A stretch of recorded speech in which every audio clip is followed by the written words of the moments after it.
Hello, this is Dan Allford with ARC Specialties, and you're listening to Dan's Cadre of Experts. We have a guest on today from out of state, Ed Marsh. Welcome to the show. Thank you very much for having me, Dan. It's a thrill to be here in your studio with you. Well, and it goes beyond this. You've got to do our first Friday lunch speech today. Yep, we got a packed day. I'm looking forward to both events. We're going to keep you busy. So I always like to go into background. So you and I met on the internet because you're doing marketing, and we're kind of like a self-taught marketers, Johnny and I, and we've gotten some good advice from you, good feedback from you. How did you stumble upon ARC Specialties? Is this part of what you do for a living, or? Yeah, actually, I think I watched you on LinkedIn for a while, and then I cold called you one day. Because what I do is actually not just marketing, but I do marketing and sales, really as an integrated process of revenue growth, which I think for many manufacturers is an opportunity. You talk to companies that have spent years implementing lean and process engineering and continuous improvement, all that stuff at the back end of their business, but the front end is kind of run like a 1970s, let's try something and see what works. And so I look for companies where I think there's an interesting propensity, there's a willingness, there's an open-mindedness. Clearly, you demonstrate that with your YouTube channel and LinkedIn. And so I was watching that, and one day I said, you know what, I'm going to call them up and have a conversation. Yeah, and you were interesting enough that you got through, you got past the secretary. We started talking, and then we ended up meeting each other at the FabTech event a couple months ago in Florida. Yeah, and thank you and Johnny both for being a guest on my podcast several months before that. So it was nice when I met you at FabTech. I was able to give you podcast challenge coins in person. Yeah, and a little reciprocity there. We gave you one of ours. So it's, in my experience, it's exactly what you're talking about. We are extremely good, excuse the lack of humility, on building robots, but it was kind of haphazard the way we were marketing. We assumed that if you built the better mousetrap, the world would beat a path to your door, and to a degree that's true. Mm-hmm. But I kind of feel like with sales, you can push the needle either way, and we weren't doing that initially. And I had terrible experience with marketing people. In fact, Johnny Tyler was our fourth one.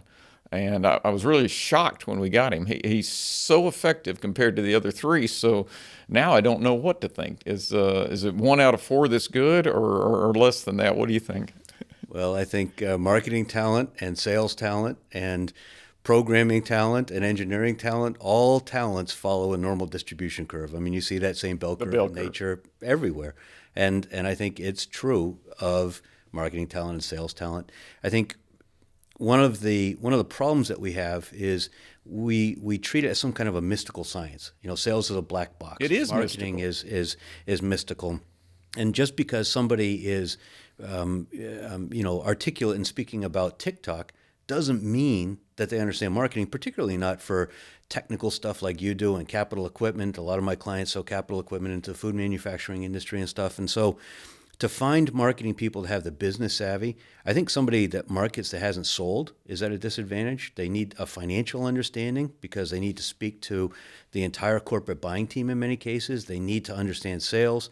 They need to understand industry and manufacturing and how businesses actually make decisions. These sophomoric ROIs that you often see thrown around by salespeople and marketing teams, I mean, it almost robs them of credibility when they put this message out there that's so silly. So long-winded answer to your question, I think they are rare, but that's true of every kind of discipline and talent. And so let's set out with the expectation we're going to work to find second standard deviation talent in sales and in marketing, and let's use that as our baseline. And, sometimes we may nudge a little bit to the left because somebody knows the industry or has some background, or, we know them through another employee in the company or whatever the case may be. But if that's our goal, to find 95th percentile people, then I think we're going to do well. Yeah, well, it's that search for excellence. Of course. And then one thing I've noticed in my employees is one thing that tends to help that is a background in the military. And I noticed that that's one of your things. Do you think that contributed to your mindset that you have now? So I think the military contributes in a couple ways. And I'll tell you also parenthetically, when I help clients hire outstanding salespeople, we look for either NCAA or pro athletes and or military veterans, because both of those tend to bring a background of, I forgive the language, but embrace the suck, or really, into the grind, understanding that it's not what you're doing at 2 p.m. on Wednesday afternoon, it's what you're doing at 4 a.m. on Monday morning, and 7 p.m. on Friday night, and doing the reps when nobody's looking and doing the hard work.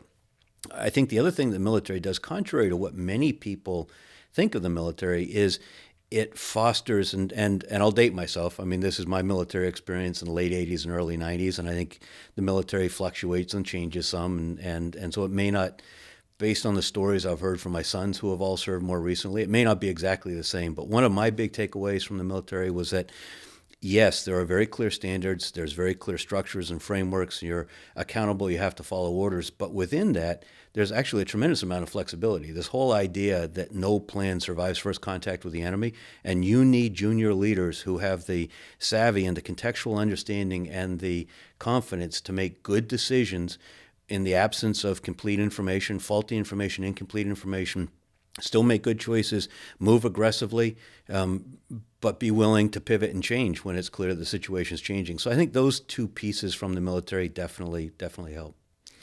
First off, I would add racers, because I've got a bunch of racers that are doing great things for the same reason, Okay.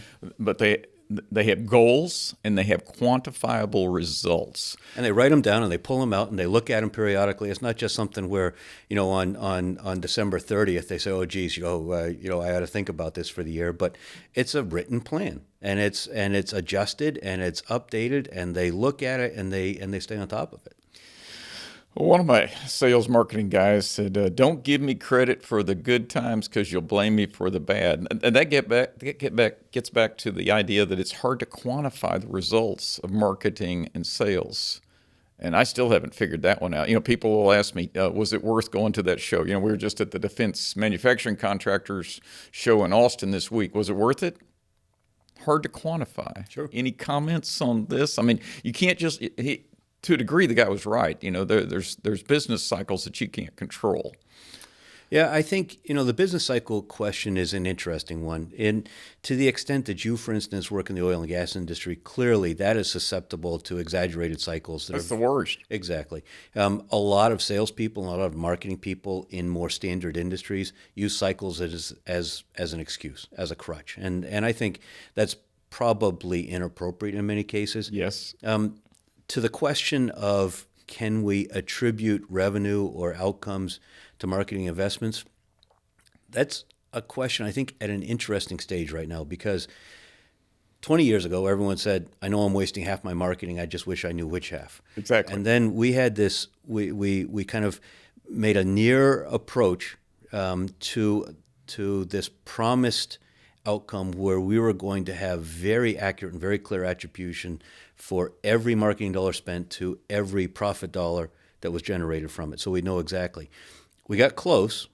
We never quite got there, because there's always this question in attribution. Is it the journal ad? Is it the YouTube video? Is it the trade show? Is it all these different things? Seeing the articles. You're a guest writer in a number of trade journals. Obviously, each of those touches people and contributes in aggregate to a degree of trust that then will bring them to you when you have an application, or when they have an application. What's interesting now, though, is that a lot of the model, the digital marketing model that companies were following that got us so close to this promise of attribution, is now failing. I mean, you look at the statistics, and 60% of Google searches go nowhere. Literally, 60% of Google searches go nowhere. That means Mine's probably higher. Yeah, it could be. And so then of the 40%, only 70% actually click on an organic search link. And the conversion rate, click-through rate for the top organic search is falling. For most industrial companies, their keyword rankings are falling. Their website traffic is falling. Their conversion rates on their websites from visitor to leads are falling.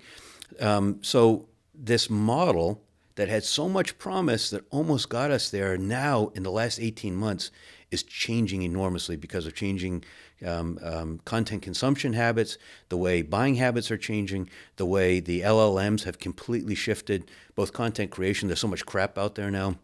but also the way people do search and research, that's changing. So now we're almost back to a situation where, like companies used to invest in branding, you almost now have to invest in building trust and relationships, which become much harder to correlate to actual outcomes. But for you, the interesting thing is you just started doing that instinctively many years ago. You started talking about the stuff that was interesting to you, that you knew was important, interesting applications. And so you just kind of figured that out on your own. Exactly. And it worked. It's fascinating. I'll go to shows and people will walk up and say, they follow us. Right. First I'm flattered, honored, and then I also think, wow, it's working. Right. And this is how I gauge the return on investment. We don't spend anything. And so, but you spend a lot. You spend time. I mean, resources, your mental bandwidth, your time. You've built out a studio to do a podcast. You spend a lot of time putting stuff on LinkedIn. You grab Johnny, you go out in your plant, you make videos, and he invests a day in producing it. So there's certainly a resource commitment that many people are unwilling to make. You're right. It doesn't have to be, hard dollar. $1.5 million a year, but there's a resource commitment for sure. That's why we don't do print advertising.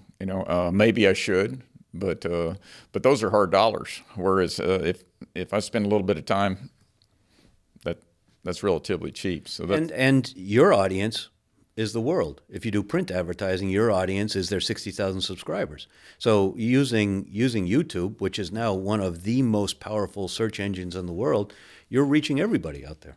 And I can point to a system on the floor that's $1 million system that comes directly from a post that Johnny and I did on additive using submerged arc welding.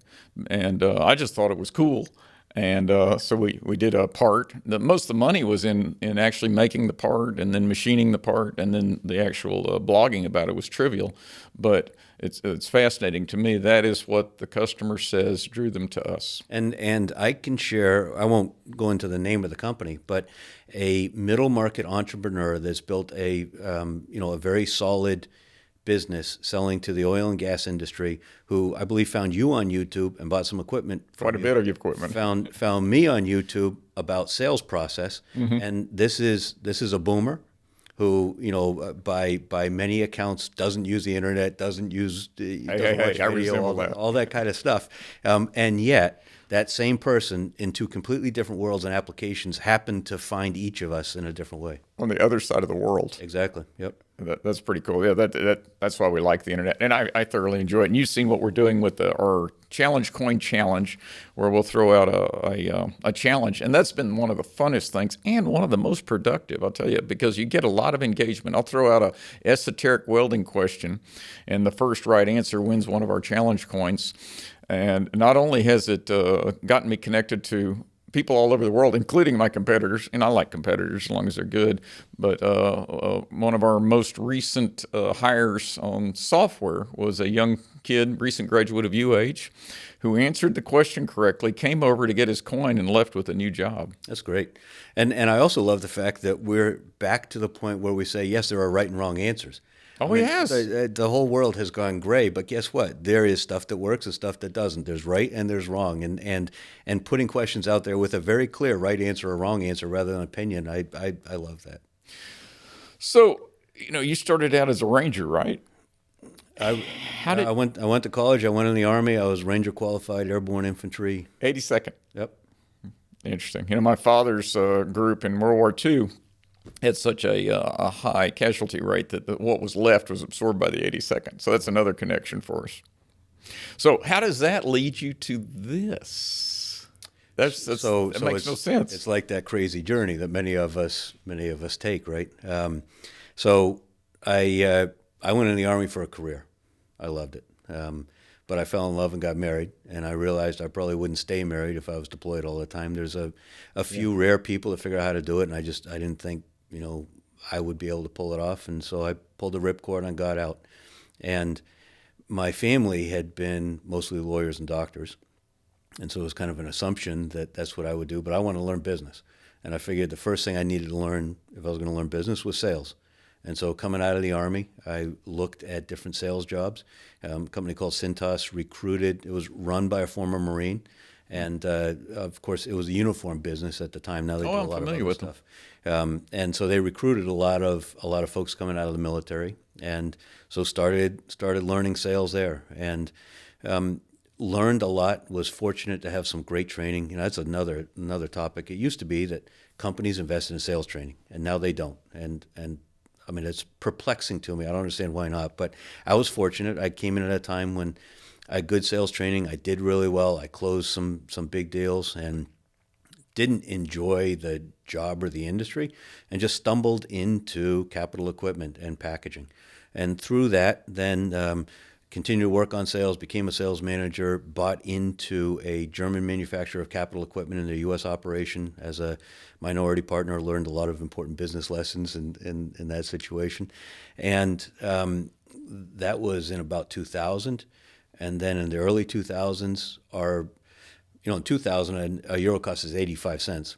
Yep. And by 2003, it was, I don't know, $1.20 or something like that, on its way eventually in 2007, I think, to about $1.60. Yep. So with inflation of price increases and the currency impact, our cost of goods was something like 3x what it had been just 7 or 8 years before. And that was a tough business model.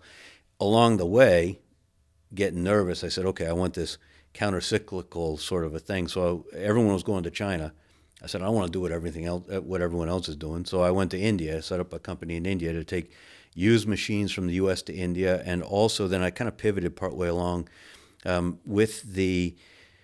suddenly the internet was getting stronger. We had IP telephony. We had cloud-based CRM. So what I could do was hire an employee that would be my employee in India, but would be exclusively dedicated to an American company. So we'd make sure that they were showing up for work, that they were doing the work. They'd have a seat in the company's CRM. They'd have a 4-digit phone extension through the IP telephony system on their desk there. So it would really be a seamless and transparent sort of thing.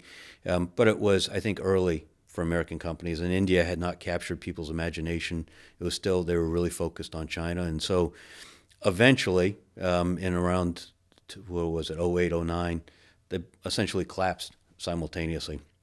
And so the pucker factor was going up. I had one son going into college, one son going into high school, and I had to figure out what I was going to do. And I ended up selling some explosive detection equipment for a while, a lot of time in Nigeria, back in India, a lot of time in Brazil.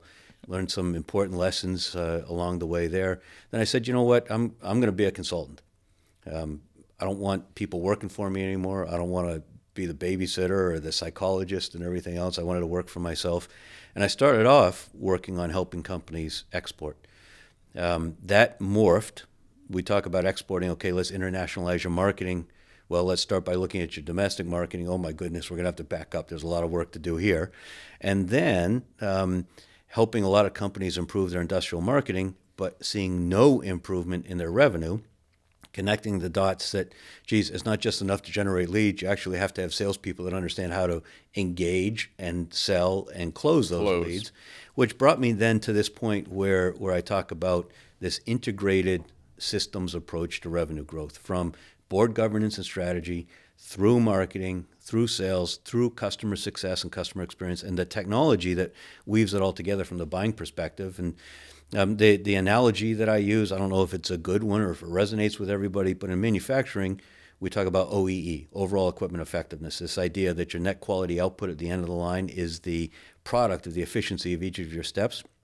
I believe we can bring exactly the same mindset to revenue growth for an industrial manufacturer, where there's many more steps in the process. There's hundreds of them, from the very first buyer research and SEO research and content creation, and through conversion rates on a website, and having a strong sales process and sales methodology, and qualification for opportunities to make sure that your close ratio denominator actually is a consistent, meaningful number. All of these have to fit together, but let's just think of it the same way. Each of those has an efficiency, a conversion efficiency, and so we can, in essence, understand our net profit output at the end by understanding the efficiency of each of those steps along the way. And then we can prioritize and say, we're not going to work on 300 things simultaneously, but right now we've got some leads coming in. We're only following up on 30% of our trade show leads. Most companies are like that. So let's figure out about the sales team first. And that's the place it normally starts, to make sure that we're getting off the hump in the bell curve and finding second standard deviation talent, either coaching people up to that point, giving them training, giving them coaching, using role playing, all that kind of thing to get them close to that, or going out and finding new people where it's appropriate. So very long-winded answer to your question, but I ended up where I am today through this long journey of learnings along the way and what was working, what wasn't working, a lot of observation of where companies were struggling, and then kind of weaving it together into the systems approach. You know, a lot of your stuff rings true with me, and the analogy I'll use is racing. And in racing, a lot of racers look for what we call the demon tweak. And the demon tweak is the one thing we do to the race car, race bike, whatever, to win all the races. There is no demon tweak. Of course not. No easy button. No, and when I was young, I was looking for the demon tweak, but what it is, it's the sum of the parts. Exactly what you're saying. And so to win a race or win in business, all the pieces have to be there, and they have to be working together. Right. And on those rare occasions when they do, then we win races, and then we also win jobs. But I think the interesting way to think about that is, let's compare the way internally in industrial manufacturing organizations we think about marketing and sales. And most of that is framed from the way it worked in 1980, where somebody would say, geez, we got to fix this problem. There would be a bookshelf, full of green books, Thomas Register books or yellow pages. They'd pick out 3 vendors. They'd call them in. The vendors would educate them, provide information that there's no way they could have otherwise. And then they'd make a decision and then proceed. So we think of this very simple and linear process by which companies buy. That's not the way it works anymore.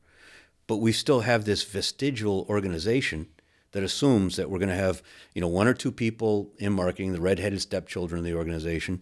We're going to have this cadre of salespeople that are, walk around with their chest puffed out, and they're the big rainmakers. And even though most of the time they're only receiving orders, not actually going order takers. Yeah, exactly. So that's the way we're built, and all that does is piss buyers off, who now work in a completely different way. Buyers, according to research, are 70% of the way through their buying journey before they want to talk to a sales rep. So guess what? Marketing now needs to do much of the selling, which is exactly what you do with LinkedIn and with YouTube. Although it's you and it's your personality and you're establishing trust and you're building virtual relationships, nevertheless, that's marketing, which is now doing selling, which then puts you – here's a couple more statistics that we'll talk about later today, but roughly 80% of the vendors that end up on a short list were already known by the buyer. I believe you. Before they started doing research. And 70% of the time, the top company on the short list gets the order. So we talk about this opportunity. Let's find out if somebody's got a project going on so we can participate. You're just pissing in the wind in most cases, because the decision is a fait accompli. Yeah, okay, if you want to play for that 30% odd, 28% of Google searches, click on an organic link. 30% of the time, the company that's not on the top of the short list can win the order. Those are rather short odds. That's not the way I think you want to go about building a business. So that means you somehow have to be known and trusted well in advance. And you're not going to do that by traditional SEO built around key terms and paid click for bottom of the funnel terms, like, in your case, a robotic welder. They're going to know about you ahead of time, and so. That goes back to what originally caught my attention about what you do. So much fundamentally of what you're doing is about building those early relationships. I guess traditional advertising I have no use for. Who enjoys ads on TV or radio? Everybody hates them. It's universally hated, and yet that's where the money goes. And Google's no better. They're always throwing crap at me that I have absolutely no use for, but that's where all the money's going. And it's like using a shotgun. But you got a lot of marketers that are on top of that bell curve hump, or maybe even on the left tail. And cashing the checks. Exactly. And so, they're pumping money into it because it gives them, we got this many impressions, as though that's a number that's somehow meaningful. It's nothing. I want to know how many orders. And so that's why I like what we're doing, because it's directed.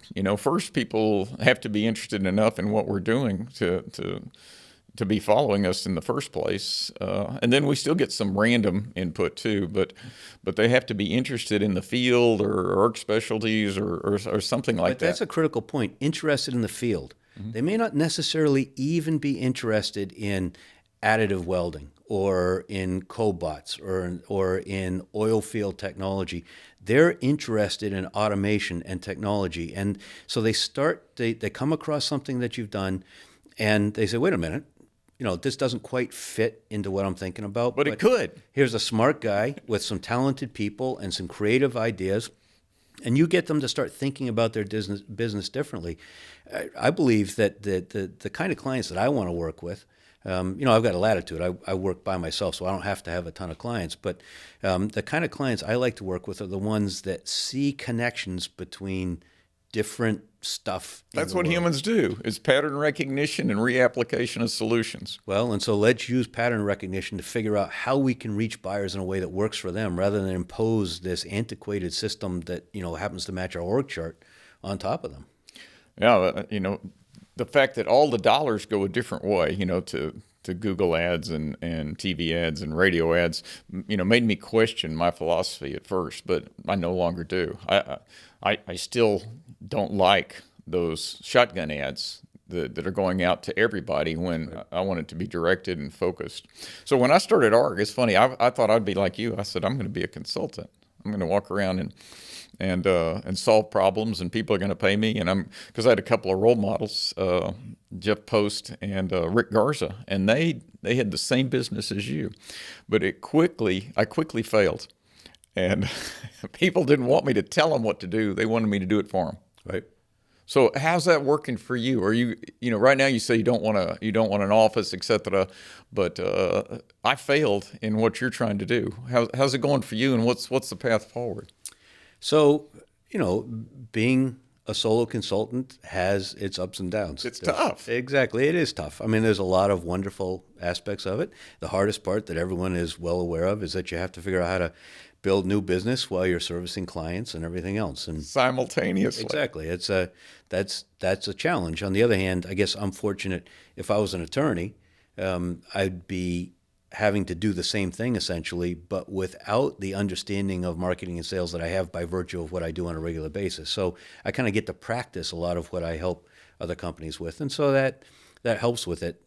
I would say the other thing that I've learned very clearly is that if I call up the CEO of a $200 million company and say, hey, I've got this great idea, ORE, overall revenue effectiveness. We're going to revolutionize the way you go to market. That's a pretty short conversation. It's too vague. They don't have time. You need a personal connection. Yeah, but even with that, I mean, it needs to be something besides just a, kind of a courteous conversation. So what I know works really well, which also works really well for capital equipment companies, is to have some kind of what I call an entry sale, some way where you have a commercially meaningful transaction, but it's relatively low risk. It's an opportunity, a pilot project, kind of a beta. You get to test out working together. You get to test out an idea. Does this guy really know what he's talking about? Let's give him this small piece and see what comes out of it. And then that becomes a foundation to build a relationship. Not only do you talk about substantive business things in the context of what you're working on, but you build trust, you build familiarity, you see if it's a good fit.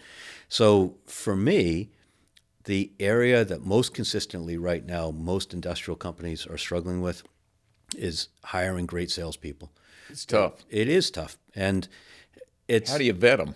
Well, I mean there's two pieces of that. Number one, you have to have a really well engineered process, and number two, you have to have some predictively accurate sales specific tools to do it. One great place to start is distinguishing. It sounds like a minor semantic difference, but most people post a job description. A job description is this bland iteration of menial administrative tasks that every salesperson knows is part of their job and most of them hate to do. I contrast that with a job posting. A job posting describes the person that is going to thrive in that environment, in the culture of the company, in the nature of the sale. I mean, it's very different if you're selling office supplies to a 3-person professional services office on a one-call close, or if you're selling an enterprise piece of capital equipment or software to a Fortune 500 over the course of 18 months with a 20-person buying team and capital committee approvals and everything else. So the salesperson has to have a skill set that's properly tailored to the environment in which they're selling, and we have to measure that accurately in advance. But a job post, the best way to know if your job posting works well is one of the early steps in the process that I coach companies on using is a phone screening. That's meant to simulate kind of a cold call. It's a bit abrupt. I'm from New England, so that's easy for me. I cut people off, and talk over them, but it's intended to make them a little bit uncomfortable, just like a cold call would do. And one of the things I ask people right out of the gate, what jumped out at you about the job post? Why? What screamed at you that you're the one? And you can really easily tell who's hitting apply on an Indeed on 15 of them every evening. Oh, well, you're looking for a capital equipment salesperson. Or the person for whom they scan it every couple of weeks, they're content in their job, they're just looking if there's something better. And they say something, that spoke to me. You said NCAA athlete who's had a $7 million quota, who's grown at a compound annual growth rate of greater than 7%, has managed 17 people, whatever the parameters are, and they see themselves in that role. I'll tell you another way that reflects itself. So often I talk to companies, the recruiter brought this great candidate. We were just getting ready to hire him and they took another job. They took a job. They were looking for a job.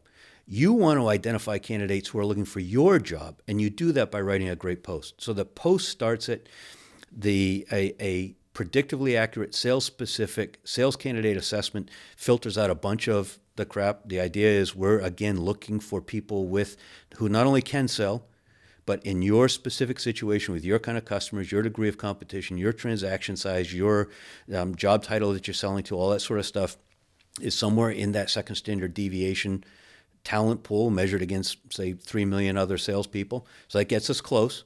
And then we do a phone screening. And it's amazing. Even with talented salespeople, I cut them off at the end. Okay, that's all I got time for. A lot of calls to make. If we're going to talk further, I'll send you an email sometime later this week. And most of them say, okay, thank you. A few, 10%, say, okay, thanks. Am I going to hear from you? Or is there something you were looking to hear that you didn't hear from me? Or, how many people are you talking to? Or when exactly do you think I'll hear back? They didn't give up. Something. They didn't give up. And so many of them do give up. So you kind of build this process that then goes to a Zoom interview. And the Zoom interview uses insights from that assessment, so you know kind of what thread you want to pull, where you're going to.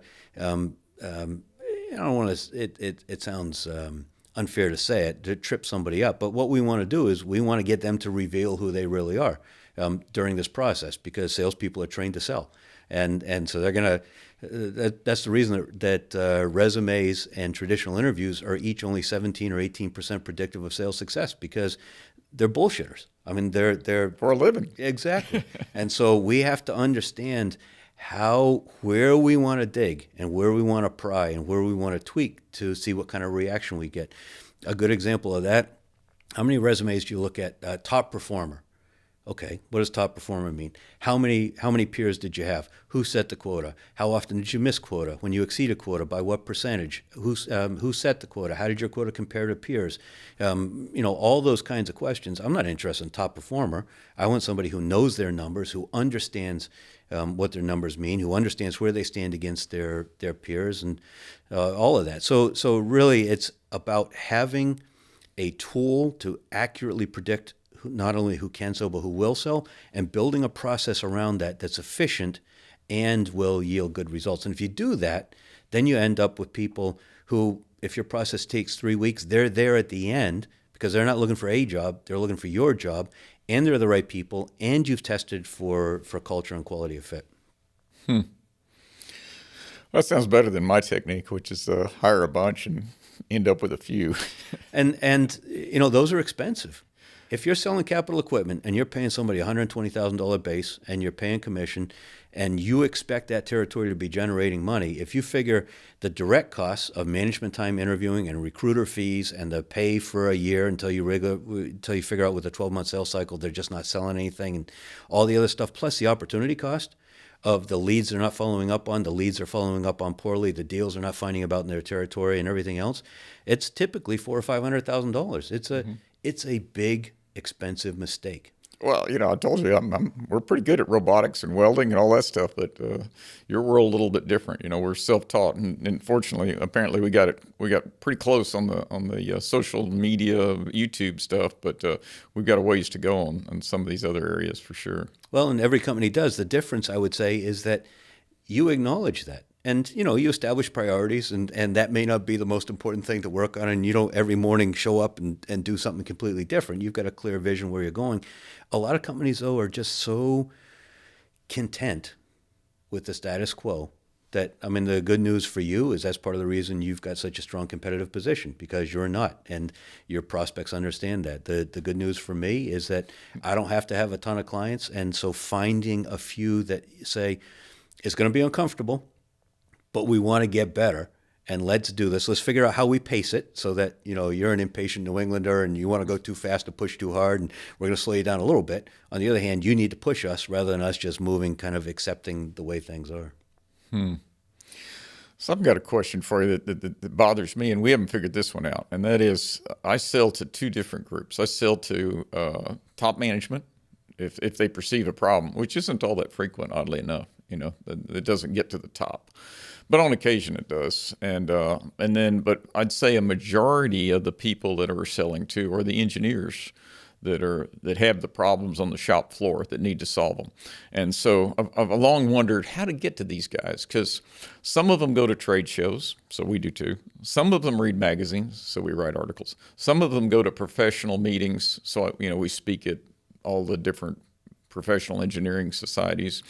Some of them Google, some of them YouTube, all the above. But is it the sum of the parts, or do you have any other thoughts on that? Because it seems like a lot of these engineers don't get out enough. So is the question about reaching the engineers or reaching the business leaders? My experience is I'm going to sell to more engineers than I am executives, so I might as well focus on that. It could be that I've got the wrong target audience. Well, I think you have to have both. I do. Because the engineer typically doesn't have the budget. Right, and he has to go sell it for me. Exactly. And the problem is the engineer will typically go and sell against the pain that they have. And somebody who's carrying a P&L doesn't buy to solve pain. They endure pain. They get so much pain. There's pain everywhere they look. They endure pain. What they do is they spend money. They make a buying decision to achieve a certain outcome, to solve a problem for the business, which basically means pay less or earn more. I mean, basically, that's what it's about. You can sell more, you can produce faster, you can have fewer quality problems, or you pay less labor, or whatever the case may be. Those are the two fundamental things that drive it. Now, they may want to be able to compete for a new contract that requires a higher degree of precision, or they may be looking at entering a new market. So, I mean, those are variations of sell more. So I think that you actually have to speak to both. And the problem is that most engineers who want to make sure that they're solving for the technical problem aren't very good at selling within the organization. And so that's why then I believe very strongly that capital equipment salespeople need to be knowledgeable in business finance. I mean, at least understand what accrual accounting is and how depreciation is calculated and stuff like that. They need to understand how business decisions are made and what it means to carry a P&L, and how a company, if you show somebody an ROI, your machine pays itself back in 2 months, but they just had a cybersecurity attack and all capital is redirected to solving that, guess what? I mean, it doesn't matter what you make or how much it's going to help their business. They're not going to buy it. So you have to understand the business reality and how they make decisions. And I believe that salesperson, assisted by capable applications engineers, is often the best fit. So then you're conversant across the entire buying team. We can speak at a business level to the executive, and if we can speak at a substantive business level, then we can get a meeting there. I mean, it takes time, it takes diligence, it takes outbound cold calling and email and looking for relationship mapping and trying to get introductions and everything else, but you can get there and you can have that conversation, and you need to be able to speak authoritatively to the engineer. But both of those people today are substantially more risk averse than they were. And that's going to be hard for somebody like you Yep. to wrap your mind around, because you're very much growth mindset.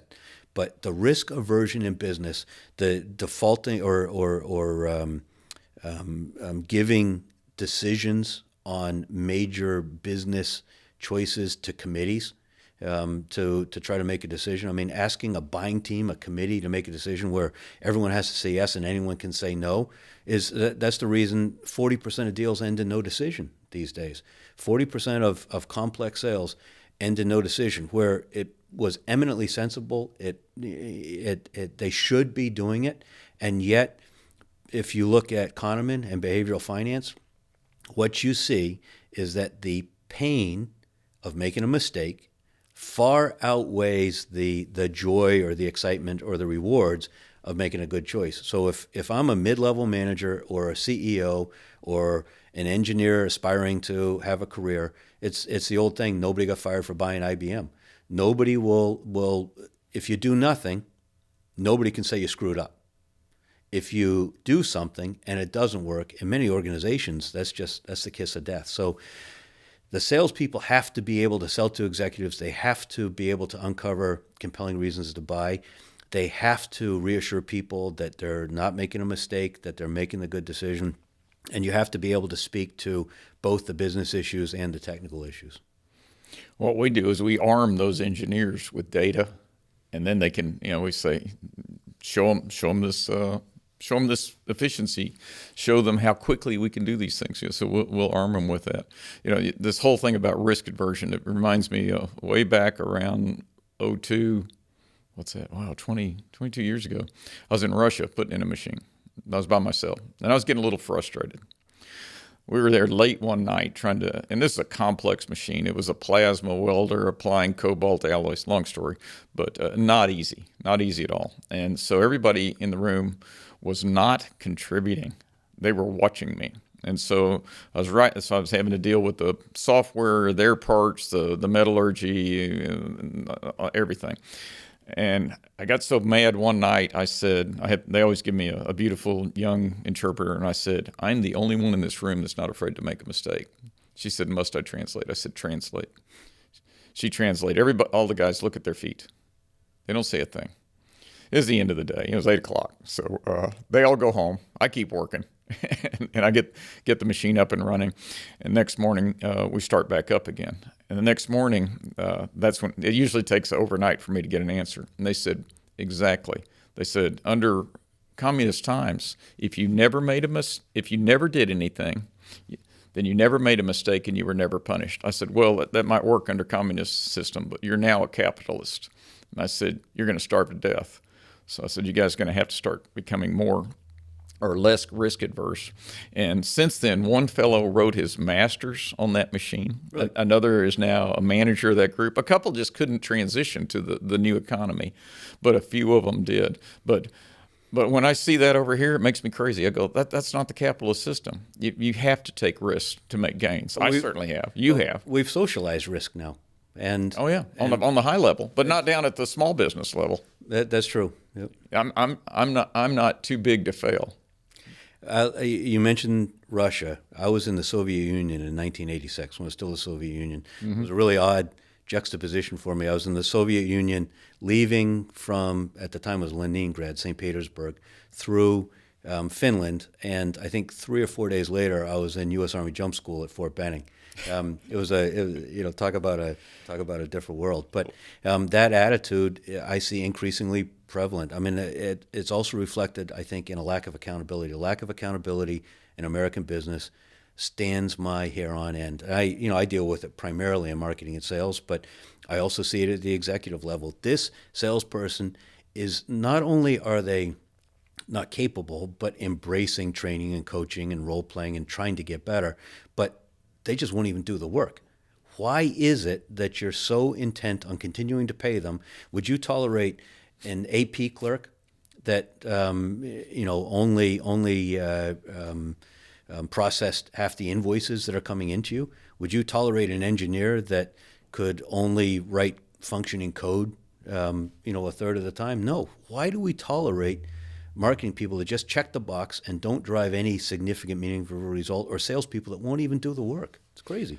And keeping those people on doesn't do either either party a favor, because Family business is tough. You know, if it's the brother-in-law, that's the VP of sales. That's a tricky one. nepotism is an ugly thing. Yeah, but It's reality. But I always feel like if you boot that person out, it'll benefit two parties, both you because they weren't working effectively, and that person because there's some place for everyone in the world. I'm convinced of it, Right. but it may not be here. Right. Yeah, for sure. Absolutely. Yeah, I've seen that many times. Joe Scott, one of my mentors, he told me that, and he said, you're not doing either party a favor. Right. But for some reason, we've got this idea in sales that, I mean, right now, I've seen numbers between 40 and 80% of sales reps are chronically missing quota.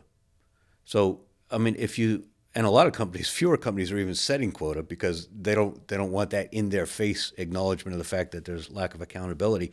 But if you have such a chronic issue of people missing quota, there's something broken about our idea of accountability. I just saw this morning that only 6% of our federal employees are showing up for work regularly. I saw a headline like that too. I was shocked. And of those 6%, they're primarily police and guards and Well, folks. thank goodness. Folks that have to be there. Yeah. It made me realize, just how many of my customers would tolerate it if only 6% of my employees worked. I mean, because labor costs would go through the roof. So I'm hoping that accountability becomes cool again. So I don't know. It certainly is here at ARC Specialties. If people know what they're doing and we can quantify their results, and we do so. But I hope we can get that to spread throughout the country. I hope so. Well, this has been fun. Obviously, I haven't covered a third of what I wanted to do today, but we're pretty far into this thing.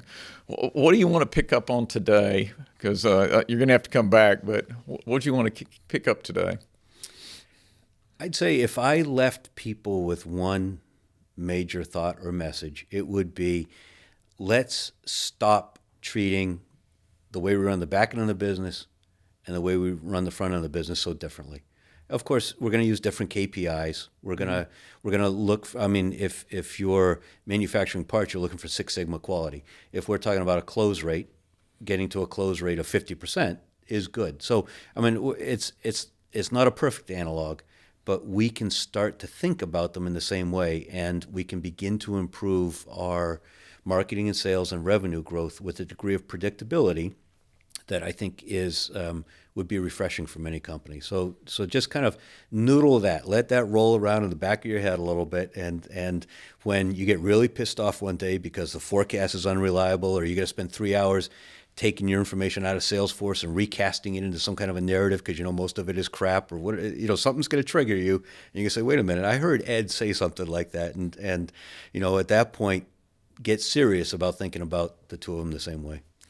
Well, what you've done for me today is you made me realize there's a method, there's a process, there's a science to it, Which is the way you live every day. No, that's what I do for a living. Exactly. But then I jump into a field in which I'm unfamiliar. Right. And all of a sudden, I assume there is no technique, method, or science to it. It's intuitive, and it's not. Right. You're telling me that there's a way to go about this. Absolutely. Oh, there's two ways. You can do it wrong, or you can do it right. Right. And sometimes it's learning along the way. I mean, you share the story of the marketing resources you went through before you found Johnny. That's kind of now taken your good instinct about what you need to be doing and helped you refine that and make it more effective. So, you're not going to succeed the first try necessarily. Or the second or third or the fourth, but the fifth time, the fifth time we got it right. Right.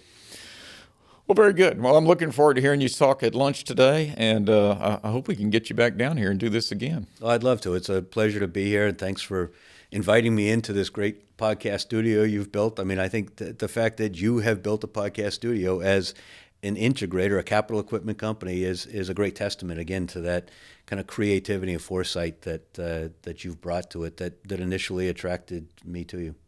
Well, I've appreciated all the feedback over the last few years on what we're doing. It's been encouraging, and thank you for coming out today. Thanks very much.